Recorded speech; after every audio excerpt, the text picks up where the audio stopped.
Welcome to this deep dive into the history of Canada. Today, Canada is known as one of the world's largest countries, famous for its cold winters, multicultural cities, beautiful landscapes, and peaceful reputation. But Canada did not begin as the modern nation we know today. Long before the name Canada existed, this vast land was already home to thriving civilizations. For thousands of years, Indigenous peoples lived across the territory now called Canada. These communities were not one single group. They were diverse nations with their own languages, traditions, governments, and cultures. Among them were the First Nations, Inuit, and Métis peoples. In the forests of the East, Indigenous nations built villages, developed farming systems, hunted animals, and traded goods. In the Arctic North, Inuit communities adapted to one of the harshest climates on Earth. They survived using deep knowledge of snow, ice, marine life, and seasonal migration. On the Pacific coast, communities developed rich fishing cultures, especially around salmon. They built complex societies and trade networks. These nations were deeply connected to the land. Their histories stretched back thousands of years before any European arrival. Canada's story cannot be understood without first understanding these peoples. They were the original stewards of the land. In the late 15th century, European nations began exploring the Atlantic. Their goals were simple. They wanted new trade routes, wealth, and territory. In 1497, explorer John Cabot sailed under the English flag and reached the Atlantic coast of North America. His arrival marked one of England's earliest claims in the region. But England would not dominate immediately. France soon became the stronger force in early Canadian history. In 1534, French explorer Jacques Cartier sailed into the Gulf of St. Lawrence. He claimed the territory for France. Cartier made contact with indigenous communities and began mapping the region. He completed multiple voyages. Although his early settlement efforts failed, France remained interested. The area offered valuable resources. Most important among them was fur. At the time, beaver fur was highly valuable in Europe. Demand for hats made from beaver felt created a booming industry. This would shape much of early Canadian history. The fur trade became the foundation of New France. French traders partnered with indigenous communities. Indigenous hunters had deep knowledge of the land and animal behavior. They supplied furs in exchange for European goods. These goods included metal tools, weapons, textiles, and other products. This trade network expanded rapidly. It connected Europe, indigenous nations, and colonial settlements. But it also changed indigenous life. Economic dependence began to grow. European diseases spread. Smallpox and other illnesses devastated many. Meanwhile, the French established permanent settlements. In 1608, Samuel de Champlain founded Quebec City. Indigenous communities. Population losses were catastrophic. In some areas, entire communities were destroyed. This was one of the most tragic effects of colonization. This became one of the most important settlements in New France. Champlain built alliances with indigenous nations. These alliances helped French expansion, but they also drew France into existing regional conflicts. European colonization did not happen in a peaceful vacuum. Indigenous nations already had political alliances and rivalries. French alliances shifted power balances. One major conflict involved the Haudenosaunee Confederacy, often called the Iroquois Confederacy. Competition over fur trade routes intensified tensions. Wars broke out. Control over territory, trade access, and alliances became central issues. European weapons changed warfare.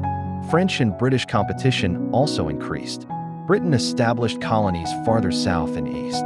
As both empires expanded, conflict became inevitable. Canada was becoming part of a larger imperial struggle. This was not only about local territory, it was about global power. France and Britain were rivals across continents. North America became one of their battlegrounds. Despite conflict, New France slowly expanded. Settlers established farms along the St. Lawrence River. Agriculture supported growing communities. Catholic missionaries arrived. They sought to convert indigenous peoples to Christianity. Church influence became strong in colonial life. Religion shaped education, politics, and daily culture. French society in Canada developed its own identity. Life was difficult. Winters were harsh. Travel was dangerous. Resources were limited. Yet communities persisted. population growth remained relatively slow compared to British colonies. This difference would later matter greatly. By the 1700s, British colonies to the south had far larger populations. This gave Britain a long-term strategic advantage. The struggle between Britain and France eventually escalated into war. By the mid-18th century, tensions exploded. The conflict became part of the global 7 Years' War. In North America, this was known as the French and Indian War. British and French forces fought for control. Indigenous nations also participated, often choosing alliances based on strategic interests. One of the most decisive moments came in 1759. British forces attacked Quebec. This battle became known as the Battle of the Plains of Abraham. British General James Wolfe led the assault. French General Louis-Joseph de Montcalm defended the city. The battle was short but historic. Both generals died. Britain won. Quebec fell. This changed Canadian history forever. French political control weakened dramatically. In 1763, the Treaty of Paris officially ended the war. France ceded most of its North American territory to Britain. Canada became British territory. The French colonial era had effectively ended, but French culture did not disappear. By the late 1700s, a major event reshaped North America. To the south, 13 British colonies began to rebel. They were unhappy with British rule, taxes, and lack of representation. This conflict became known as the American Revolution. It began in 1775. By 1776, the colonies declared independence. They would eventually become the United States. This revolution had a direct impact on Canada. At the time, Canada was still under British control. The British feared that the revolution might spread north. American forces even attempted to invade Canadian territory. They targeted Quebec, but the invasion failed. Many people living in Canada did not support the American rebellion. This created a clear divide between the new United States and British North America. After the American Revolution ended in 1783, a new wave of settlers moved into Canada. These people were known as Loyalists. They were American colonists who remained loyal to Britain during the Revolution. Because of their loyalty, many faced persecution or loss of property in the United States. So they left. Thousands of Loyalists migrated north into British territory. They settled in areas that are now Ontario, New Brunswick, and Nova Scotia. This migration changed Canada permanently. The population increased rapidly. British culture became stronger, especially in English-speaking regions. New towns and communities were established. The government also reorganized the territory. In 1791, Britain divided the province of Quebec into two parts. Upper Canada, which is now Ontario, was mostly English-speaking. Lower Canada, now Quebec, remained largely French-speaking. This division allowed both cultures to coexist under British rule. Even under British control, not everything was peaceful. Political tensions began to grow in both Upper and Lower Canada. Many settlers were unhappy with how the colonies were governed. Power was concentrated in small elite groups. In Upper Canada, this group was known as the Family Compact. In Lower Canada, it was called the Chateau Clique. These elites controlled politics, land, and economic opportunities. Ordinary citizens had little influence. Frustration continued to rise. By the 1830s, this tension turned into open rebellion. In 1837 and 1838, uprisings broke out in both Upper and Lower Canada. Reformers demanded more responsible government. They wanted elected officials to have real power. However, the rebellions failed. British forces quickly suppressed them. Although unsuccessful, these rebellions were important. They forced Britain to rethink colonial governance. A British official named Lord Derham was sent to investigate. His report recommended major changes. One key suggestion was responsible government. This meant that colonial leaders should be accountable to elected assemblies. Following the rebellions, Britain decided to act. In 1841, Upper and Lower Canada were united into one colony. Trade expanded, infrastructure improved, railways began to appear. These changes helped connect distant regions. They also encouraged growth and settlement. Before moving further, we must go back slightly to an earlier conflict. The War of 1812 was fought between Britain and the United States. It lasted from 1812 to 1815. Canada became one of the main battlegrounds. American forces attempted to invade British North America. Their goal was to expand their territory, but they faced strong resistance. British troops, local militias, and indigenous allies defended the land. Indigenous leaders played a critical role. One of the most notable was Tecumseh. He helped build alliances to resist American expansion. The war ended without clear territorial changes, but it had lasting effects. It strengthened a sense of identity among people in Canada. It also reinforced the boundary between Canada and the United States. By the mid-1800s, Canada was changing quickly. Population growth continued. Immigrants arrived from Britain and Ireland. Cities began to grow. Industries started to develop. Agriculture remained important, but trade and manufacturing were increasing. Railways became a key focus. They allowed goods and people to move more easily. They also connected different regions. This was important for economic development. At the same time, political leaders began to think about the future. There were growing concerns about security. The United States was expanding rapidly. There was also fear of possible American invasion. British support for the colonies was becoming less certain. Leaders began to consider uniting the colonies. By the 1860s, the idea of forming a united country gained momentum. Several factors pushed this movement forward. First, political deadlock made governance difficult. Second, economic cooperation was needed. Third, there were concerns about defense. Leaders from different colonies began to meet. They held conferences to discuss union. The most important meetings took place in Charlottetown and Quebec. These discussions laid the foundation for a new nation. Key figures emerged during this time. One of the most important was John A. Macdonald. He played a major role in shaping the plan for a confederation. The goal was to create a federal system. This would allow provinces to keep some control. At the same time, a central government would manage national issues. On July 1, 1867, Canada officially became a country. This event is known as Confederation. The British North America Act created the Dominion of Canada. The first four provinces were Ontario, Quebec, New Brunswick, Nova Scotia. Canada was still part of the British Empire, but it now had its own government. John A. Macdonald became the first Prime Minister. Confederation marked a turning point.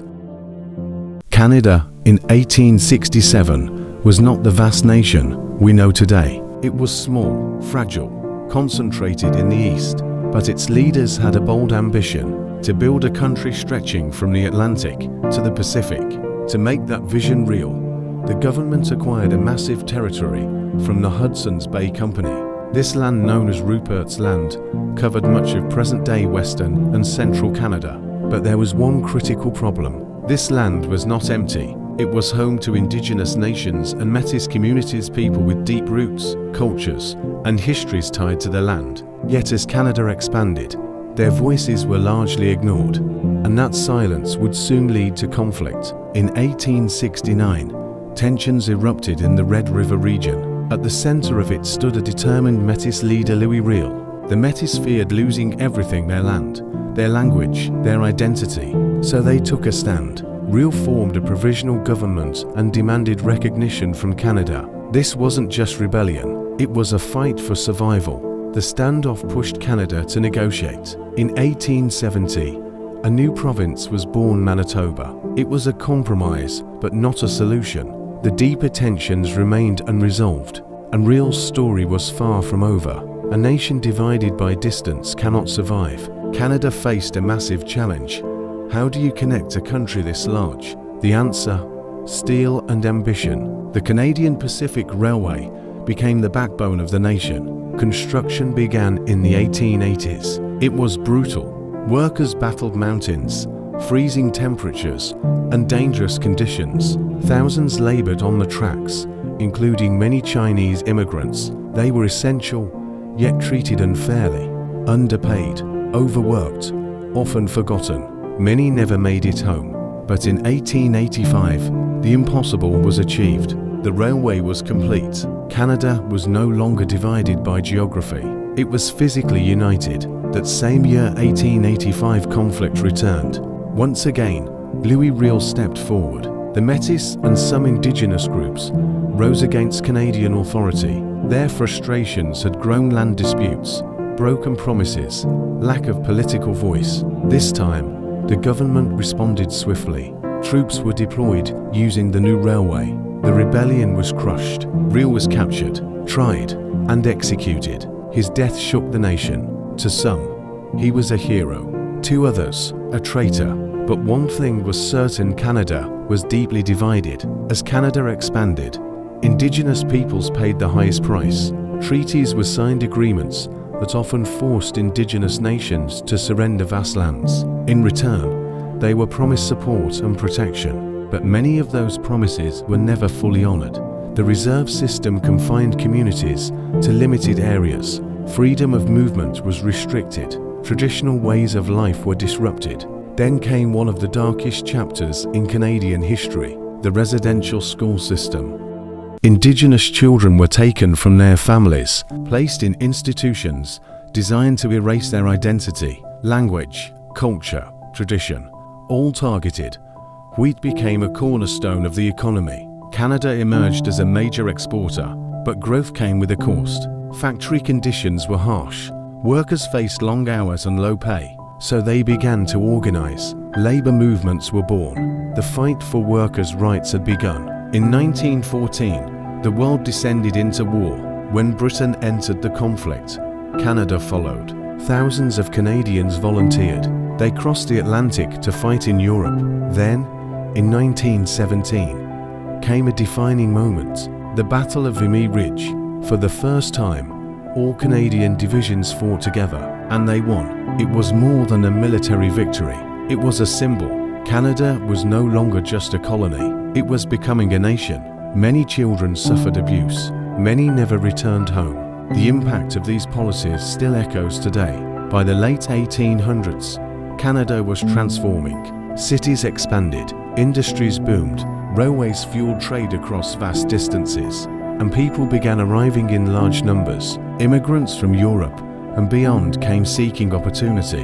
The West opened up, farming thrived, but at home, tensions grew. The government introduced conscription, mandatory military service. This sparked outrage, especially in Quebec. Divisions deepened between English and French Canadians. When the war ended in 1918, Canada had changed forever. It had suffered loss, but gained recognition on the world stage. After the war, Canada stepped forward with new confidence. It began to act independently on the global stage, signing treaties, making its own decisions. Its identity was evolving, but challenges remained: economic uncertainty, social change, political tension. Canada was no longer just part of an empire. It was becoming something new, something independent. By the early 20th century, Canada had stretched across an entire continent. It had faced rebellion, expansion, and war. It had built connections, both physical and political.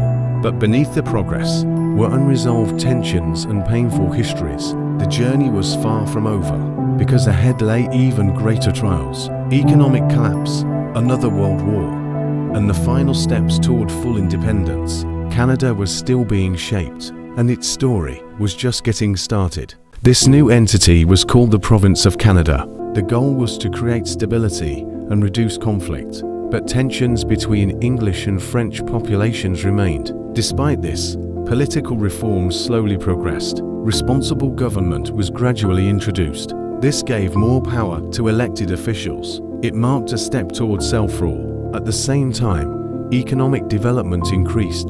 Canada was no longer just a collection of colonies. It was becoming a unified nation. By 1867, Canada had taken its first major step toward nationhood.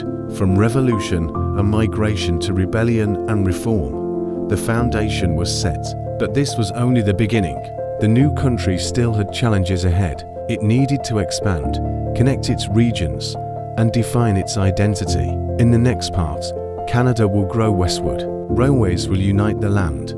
Conflicts will arise, and Canada will begin to emerge. Canada entered a period of severe hardship. In 1929, the global economy collapsed. This event is known as the Great Depression. It affected almost every country in the world, including Canada. Canada was hit especially hard because its economy depended heavily on exports. Wheat prices fell sharply. Factories slowed down or shut completely. Unemployment rose dramatically. Thousands of people lost their jobs. Families struggled to survive. Many people depended on charity and government relief. In rural areas, especially the prairies, drought conditions made things worse. Soil dried up. Dust storms destroyed farmland. This region became known as the Dust Bowl. Life became extremely difficult. Many Canadians began to demand stronger government support. This period changed how people viewed the role of government in society. As the Depression continued, political pressure increased. Governments were forced to respond. New policies were introduced to provide relief. Public works programs created jobs. Roads, bridges, and infrastructure were built. Gradually, the economy began to recover. By the late 1930s, conditions were improving, but another global crisis was approaching. In 1939, another major war began. Germany invaded Poland. Britain and France declared war. Canada made an important decision. Unlike in World War I, Canada chose its own path. It declared war on Germany 1 week after Britain, showing growing independence. Canada entered World War II as a sovereign decision-maker. Once again, Canadians volunteered in large numbers. They fought in Europe, the Atlantic, and the Pacific. The Canadian Navy played a major role in protecting supply routes across the Atlantic Ocean. One of the most significant events was D-Day 1944. Canadian troops landed on Juno Beach in Normandy. They faced heavy resistance, but succeeded in advancing inland. This was a key moment in the liberation of Western Europe. The war also changed life inside Canada. Factories shifted production to support the war effort. Weapons, vehicles, and supplies were produced at high speed. Women entered the workforce in large numbers. They worked in factories, offices, and farms. This shift changed social roles permanently. The economy grew stronger due to wartime production. However, sacrifices were also made. Rationing was introduced. Resources were limited.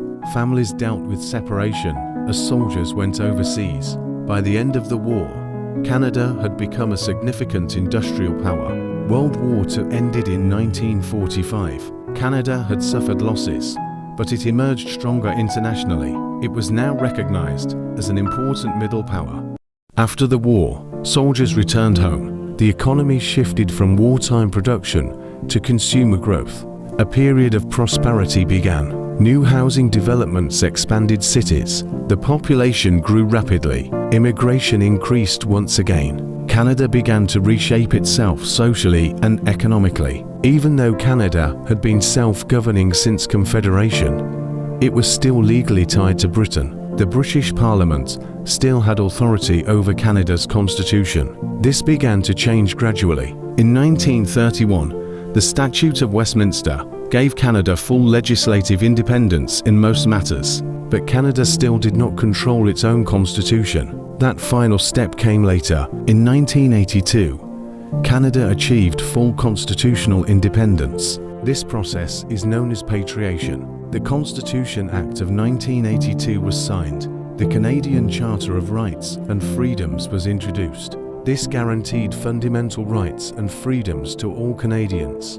For the first time, Canada fully controlled its own constitution. This marked complete sovereignty. After 1945, and especially after 1982, Canada continued to evolve. The country became more urban. Cities like Toronto, Vancouver, and Montreal grew rapidly. Canada developed a strong economy based on resources, manufacturing, and services. It also became known for political stability.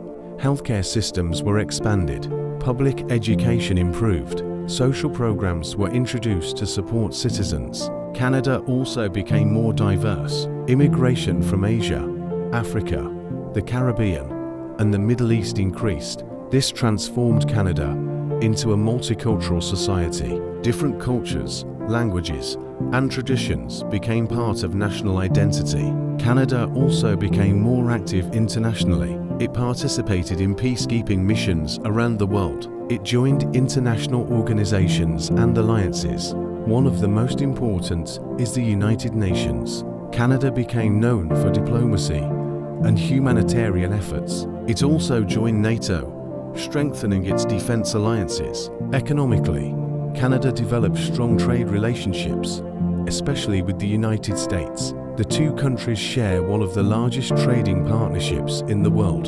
Today, Canada is seen as a peaceful, diverse, and developed nation, but it continues to face important challenges. These include reconciliation with Indigenous peoples, economic inequality in some regions, climate change and environmental protection, and maintaining national unity across a vast country. Canada's identity continues to evolve. It is shaped by its history, its people, and its values. From economic collapse to global war, Canada endured some of the most difficult moments of the 20th century, but each challenge shaped the country into what it is today. By achieving full independence and embracing diversity, Canada stepped into a new era.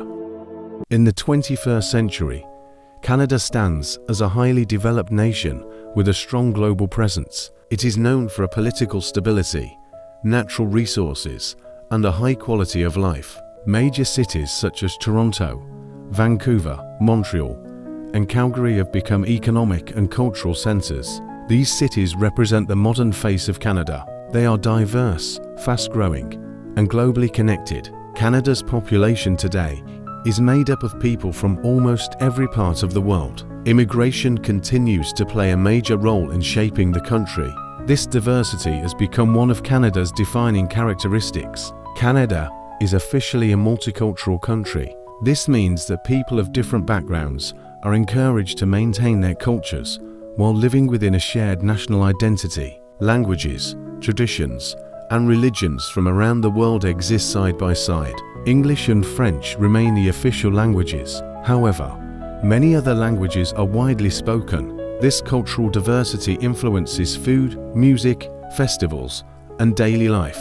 Over time, Canada has built a reputation for tolerance and inclusion. However, multiculturalism also comes with challenges. Balancing unity and diversity requires continuous effort. Canada has one of the largest economies in the world. It is rich in natural resources. These include oil, natural gas, minerals, timber, and fresh water. Energy production is a major industry, especially in provinces like Alberta. The country also has strong banking, technology, and manufacturing sectors. Trade is essential to Canada's economy. The United States remains its largest trading partner. However, Canada also trades with Europe, Asia, and other regions. Agriculture continues to play an important role, especially wheat and canola production. Despite its wealth, Canada also faces economic challenges, such as housing affordability and income inequality. Canada has become a growing center for technology and innovation. Cities like Toronto and Vancouver have strong tech industries. Artificial intelligence research, software development, and clean energy innovation are expanding fields. Canadian universities and research institutions contribute to global scientific advancement. The country invests heavily in education and innovation. This helps Canada remain competitive at the global economy. One of the most important issues in modern Canada is reconciliation with Indigenous peoples. This involves addressing historical injustices caused by colonization. In recent decades, the government has acknowledged the impact of policies such as residential schools. Survivors have shared their experiences, leading to national awareness. The Truth and Reconciliation process aims to heal relationships and build understanding. Efforts are being made to improve Indigenous rights, education, and land recognition. However, challenges remain. Many Indigenous communities still face inequality in healthcare, housing, and access to services. Reconciliation is an ongoing process, not a completed task. Canada plays an active role in global affairs. It participates in peacekeeping missions and humanitarian aid programs. It is a member of major international organizations, including the United Nations and NATO. Canada is often seen as a diplomatic and cooperative nation. It works with countries around the world on issues like climate change, security, and trade. Its foreign policy focuses on collaboration and stability. Canadian culture is a mix of influences. It reflects Indigenous traditions, French heritage, British history, and global immigration. Music, film, literature, and sports are important parts of national identity. Ice hockey is widely considered the national sport. Winter sports are deeply connected to Canadian identity due to the climate. At the same time, Canada celebrates diversity in art, cuisine, and cultural festivals. Each region of the country has its own unique lifestyle. Canada is the second largest country in the world by land area. It has vast forests, mountains, lakes, and tundra. The environment plays a central role in national identity. Climate change is a major concern. Rising temperatures are affecting ecosystems, wildlife, and Indigenous lands. The government has introduced environmental policies to reduce emissions and protect natural resources. Balancing economic development and environmental protection remains a key challenge. Despite its strengths, Canada faces several challenges. Housing costs have increased significantly in major cities. Healthcare systems are under pressure due to population growth. Economic inequality remains an issue in some regions. Indigenous reconciliation continues to require meaningful action. Climate change poses long-term risks. Canada's future depends on how these challenges are managed. Canada's history is a story of transformation, from Indigenous civilizations to European colonization, from conflict to confederation, from war to independence. Each stage shaped the country into what it is today. Modern Canada is diverse, stable, and globally connected, but it is still evolving. Its future will be shaped by innovation, immigration, reconciliation, and environmental responsibility. The choices made today will define the Canada of tomorrow. One thing is clear: Canada's story is not finished. It is still being written. From ancient lands to a modern nation, Canada's journey spans thousands of years. It is a story of resilience, change, and identity. A story shaped by many peoples and many histories, and a nation that continues to grow into its future. This is Canada,